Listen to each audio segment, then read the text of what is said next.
Chapter 5. The water ran in both the bathroom sink and the shower, causing steam to rise and fog to mirror completely until I could no longer see my reflection. I stood in the doorway, but hadn't remembered turning the water on to begin with. Everything from our time at Cyril's condo to the time in my own apartment was completely blank. How the hell did I not remember anything? I had to have been at the gallery at some point in the day, right? I sighed, taking a step forward to the bathroom sink, a hand outstretched to turn off the water. As soon as my skin met the copper handle of the faucet, I saw something move out of my periphery across the steamy mirror. I could barely see myself in it, but somehow the figure that moved behind me had been so stark in my vision that my jaw hit the floor. I used my hand and swiped a clear path across the mirror, but didn't see anything more. I turned the water off and made my way to the shower to turn off that as well, kicking my heels off on the way and leaving them on the floor. I didn't even care at that point. I was tired and my body ached, and I had no idea what I'd done all day long. It felt like I'd been at the gym, but I knew better. I managed to stay toned without the assistance of workout equipment. No matter how much crappy food I ate, I never gained weight. What was a great metabolism, or was it Hyde making damn sure I was the majority of men in this day and age felt was the ideal of attractiveness? It didn't even matter that it was a small blessing within this curse. The remaining water flowed down the drain, making a gurgling sound, but it wasn't too long before it was gone, and I realised where the sound was actually coming from. I spun on my heel, and the figure bathed in the darkness of the half-lit doorway was daunting, but I knew exactly what it was, or who it was. Kyle took a step out of the darkness, his chest gaping with flesh, muscle and gore. What remained of his obliterated ribcage peeked out from beneath the blood. I felt my heart begin to race as I stared into his dead eyes. He was completely nude and covered in blood and pieces of flesh as he took another step toward me, raising his arms like he was attempting to wrap them around me. My body froze in terror as I watched him coming closer and closer, not daring to take my eyes off him. Blood poured out of the exposed interior of his chest, running down his hips and legs and down onto the beautifully tiled floor. Well, it was safe to say it was no longer lovely. If anything, I'd want to rip it out and replace it soon enough. "Kyle, stay back!" I cried, instantly wishing I hadn't said a word.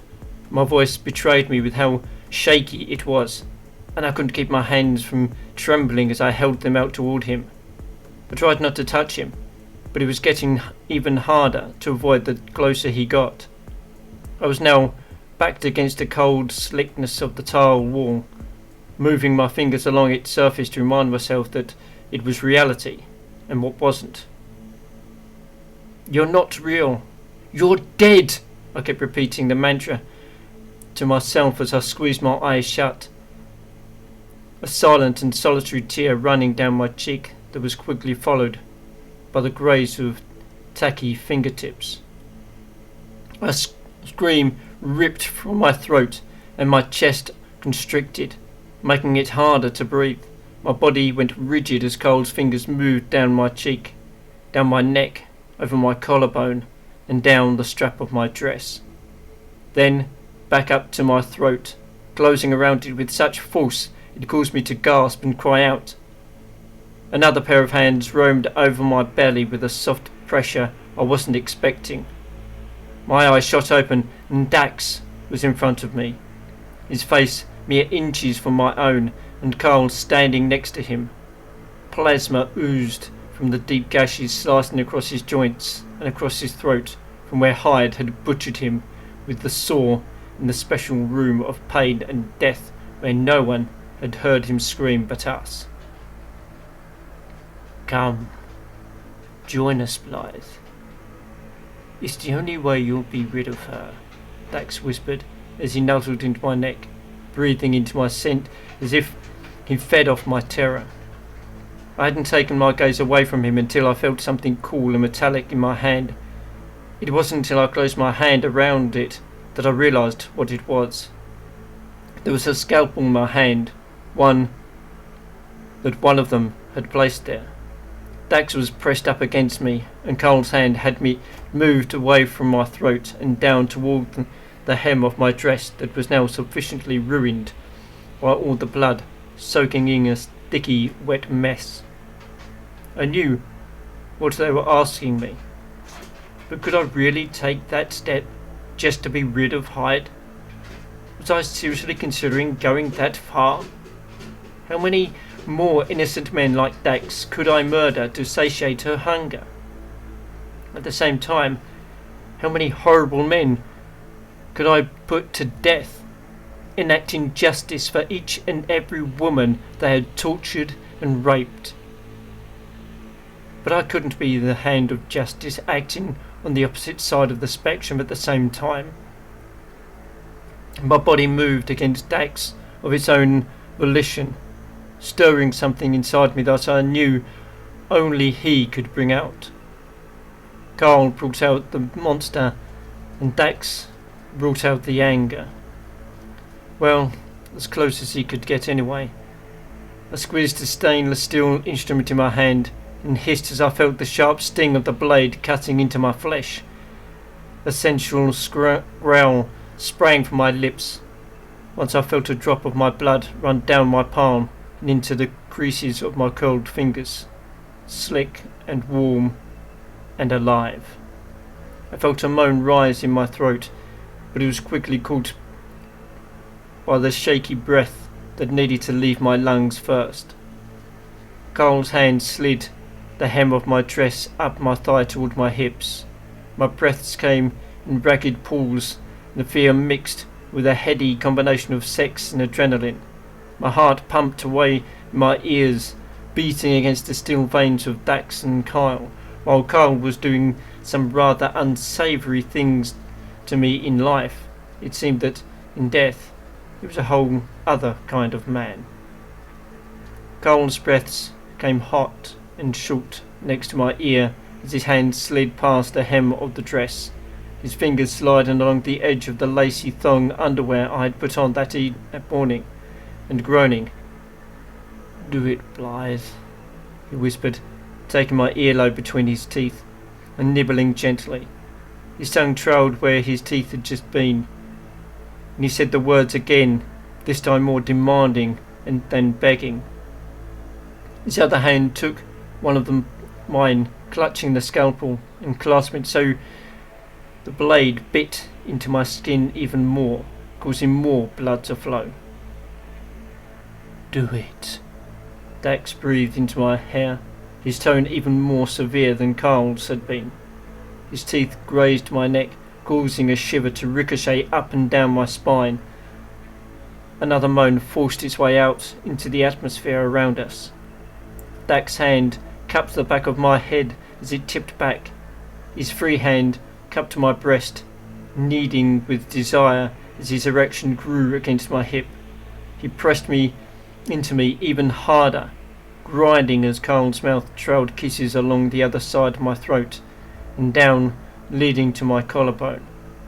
Carl then did something I wasn't expecting, and it sent butterflies thrumming through my chest and into my stomach as I watched him. He lifted my blooded hand, still closed around the small surgical blade, and licked at a small rivulet of the life that weaved its way out from between my fingers, his tongue licking out like a cat's. The smile spread over his lips when chills racked me. There wasn't a single inch of my flesh that wasn't covered in goosebumps at this point. I was scared. My heart was pumping so hard I felt like it could leap out of my chest, and the place between my legs surged with a need I never knew I could have. The adrenaline coursing through me didn't know whether to tell me to run and hide or to keep going. What was going on that caused me to have such a strong reaction to the two men before me? Was I awake? Was I dreaming? I had no idea which was the right answer, so I just rode the high, pushing up against Dax and arching my back, touching each man in all of the right places. Moans and groans echoed throughout the room as my hands grazed along their skin while I somehow still clutched the blade like a lifeline. I slipped the steel down so I had a firm grip on it, and it slid across the flesh of Dax's lower back, sending a hiss of pain and ecstasy through him that was unmistakable. This was just getting weirder and weirder, but my brain was not on overdrive, not even caring the level of kink I seemed to be getting myself into. Not just that, but necrophilia. The biggest question burning inside me at that moment was the question of how they had come to be there. Hyde had killed them, and now they were here, and making so many promises with their bloodied bodies that I was confused at what I should be feeling.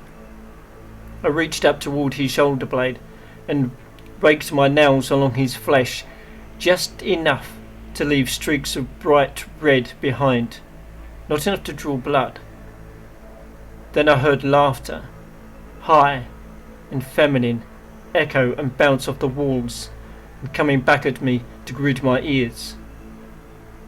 I knew that laugh, and it was confirmed as I felt her ripple through my gut and up through my chest, filling me to the brim with pure wickedness as I enjoyed the roving hands of the men she had stolen from this world. Now they lived in another, where this kind of thing was okay. I felt her slide into my throat and out in uproarious pleasure-filled laughter. My eyes began burning with unshed tears as hands, lips and teeth moved across my flesh. I felt the urge to inflict pain and dragged the scalp over Carl's bare chest. Blood flowed unbidden down the marred remains of his skin. He grinned at me as he rubbed one of his hands through it, spreading it around over his gorgeous stomach. Dax followed suit, letting it coat the palm of his hand as he touched the other man. Dax's hand then slid underneath my thigh, gripping it, forcing it to lift so that my leg wrapped around his waist as his erection ground against me with the action. This felt too good to be right. Not, and too right not to be real. Even the slathering of their blood just felt right. My fist opened and I heard the metallic clatter of the scalpel hitting the floor as I grabbed onto Dax's shoulders, urging him to do what all three of us knew was coming. My tongue flicked out, tasting the salty sweat that collected over his top lip, as well as the iron of his blood. I wasn't sure how it had even gotten into his mouth, but I found myself not caring. It only spurred Hyde on inside, causing her to turn inside of me and flow down to the unmentionable regions of who I was as a woman. I had truly liked Dax while he was alive. This was just the natural progression of things, right? Well, as long as that person was still among the living. I reached down and gripped Carl's considerable length. I didn't even flinch as my arm grazed a piece of broken rib covered in torn muscle. We were in the moment, and the moment did not dictate a feeling of disgust, even though deep down inside past where Hyde lived. I was revolted just a fraction. It wasn't enough to stop us from doing what came naturally when a man was pushed up against you, no matter how battered and bloody they were. Hyde wasn't nearly as refined as I would have liked it to be. This was crossing a line, but it felt so good to step over it and be the bad guy, or better yet, the bad girl, for once, without having my hand held. Dax's breath grew heavy, and our breaths mingled as his hand, slick with blood, grabbed my thong and tore it from my body. The ripping sound satisfying as I watched him drop the underwear to the soiled floor. A wide grin spread over his lips, and menace lit up his eyes. Carl groaned as he stood beside me. Both men were insatiable in their new state, and it was so lovely I could have cried. Or was it Hyde? I was beginning not to be able to tell the difference between the two of us in his situation anymore. I raked my free hand through his gorgeous hair, and my eyes met his blue ones as I continued to stroke Kyle, who now nibbled at my collarbone. Then I felt icy steel against my wrist, and I froze, not sure what Kyle was planning, as I turned my head to gaze at him through the haze of adrenaline, fear, and sweat, heat between the three of us. I wasn't scared of the blade he had laid against my flesh as I worked him. The presence of it seemed to do something for him that I hadn't anticipated. There was a heat that licked through my belly, the sight of it glinting against my pale skin made me feel like I could melt right out of my body and flow down the drain with the water just moments before. "Do it," he whispered again, sliding the blade across my skin. I shivered as the action of it caused my nerves to rapid fire. What did he want me to do?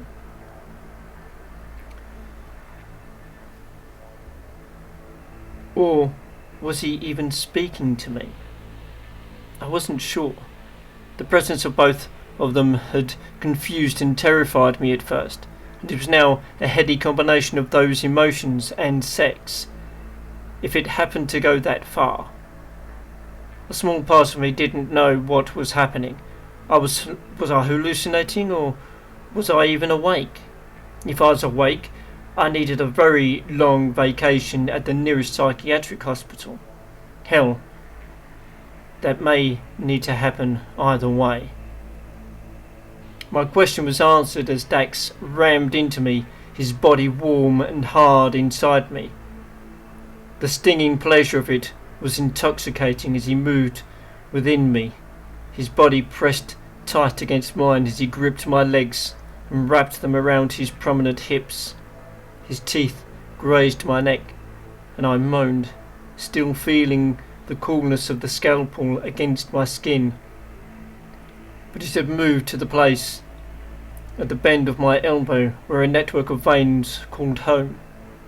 There was a sharp intake of breath between all three of us as he moved, my back scraping against the tile wall behind me and my dress riding up further and further until it was rolled against my belly.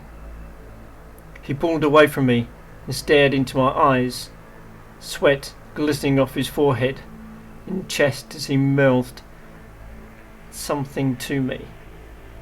I could barely read his lips past the emotions of our passion, and Carl had gone silent, but he was still next to me with the scalpel, his other hand kneading my breasts through the fabric of my clothes.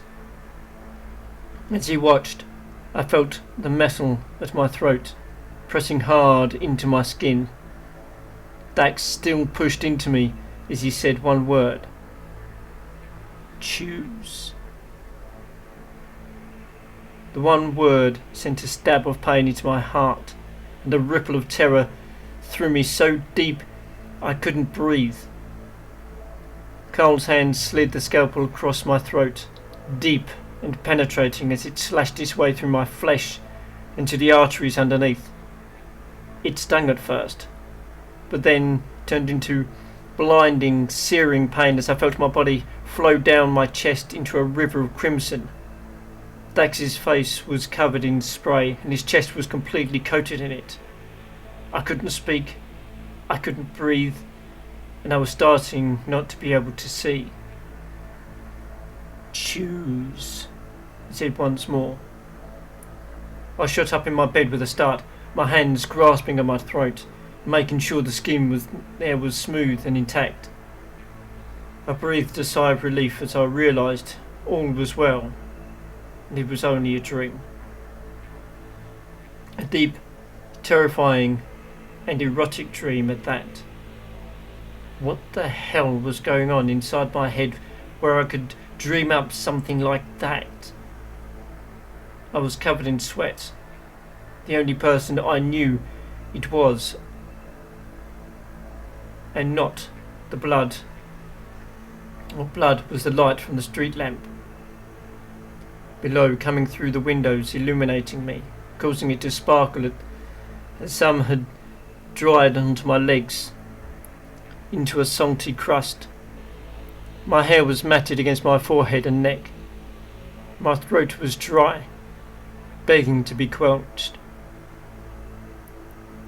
What the fuck was that? I asked myself, knowing I could only get an answer from one person and one person alone. I didn't think she was in the talking mood, unless it was to mess with my psyche in some way, which she was doing a great job of it so far as I was concerned.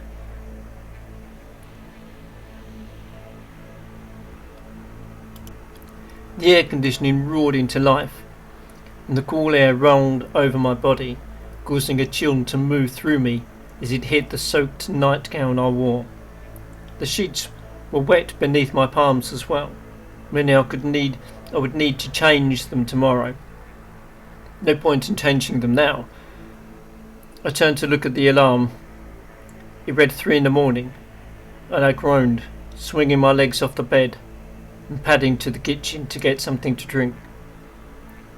I was so thirsty that I'd even be willing to wring the wet gown into my mouth just to feel something wet slide down my throat. I pushed the hair out of my face as I opened the fridge, letting the cool air hit me as the light bathed me. The gown dripped with sweat and small drops of it hitting the floor audibly. As I perused the contents of my fridge, I grabbed the bottom of the gown and pulled it over my head, slipping my panties off not even 2 seconds after and letting both fall to the floor. I chose lemon-flavoured Gatorade, the closest, and closed the fridge, hearing the glass bottles in the door clink together, bringing back the sound of the stainless steel scalpel hitting the floor of my bedroom. My bathroom. I opened the sports drink, but now I was curious. I half ran, half walked to my bathroom, throwing the switch on. I blinked against the assault of light on my retinas and searched the room for any sign of the 2 men and their ghastly images. Nothing. There was absolutely nothing there.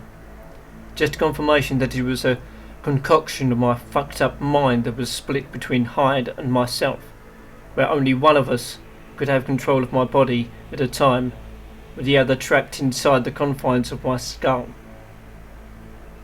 My body relaxed, and I took that moment of relief to chug at least half the bottle, barely even tasting the flavour of artificial lemon as it moved down my esophagus and settled in an odd way into my stomach. It was going to be a long night, and I knew I wasn't headed to bed any time soon. I imagined Hyde smile from within, even if she didn't care to show me at the moment. Why not do what I had told Lauren I was going to do the night before? Netflix, called my name, and so were the unseen episodes of The Walking Dead. Not that I had not seen enough of them tonight in my own mind. My eyes were drawn to the mirror in that instant thought, and I took a few tentative steps toward it.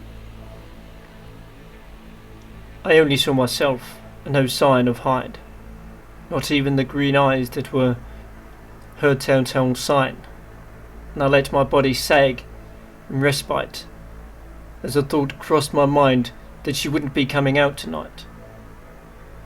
That I would be thankful for. The horrific dream seemed to have done enough for her and sufficiently rattled my nerves. Without even a second thought, I stalked out of the bathroom and to my closet, finding a pair of underwear in the chest of drawers and a thin robe, slipping it over my shoulders and tying it in a knot around my waist. I did need a shower, but I wasn't ready to be that close to where the action had taken place just yet. Not until a little later in the morning. My mind reeled, trying to put together everything from the dream that had not only terrified me, but aroused me in such a way I wasn't even sure what to think. That was a new feeling, being turned on by fear like that, and I couldn't shake the feeling it wouldn't be the last time either. I walked back to the kitchen with my near-empty bottle of lemon-flavoured minerals and sugar to sit on the couch in front of the TV with my thoughts.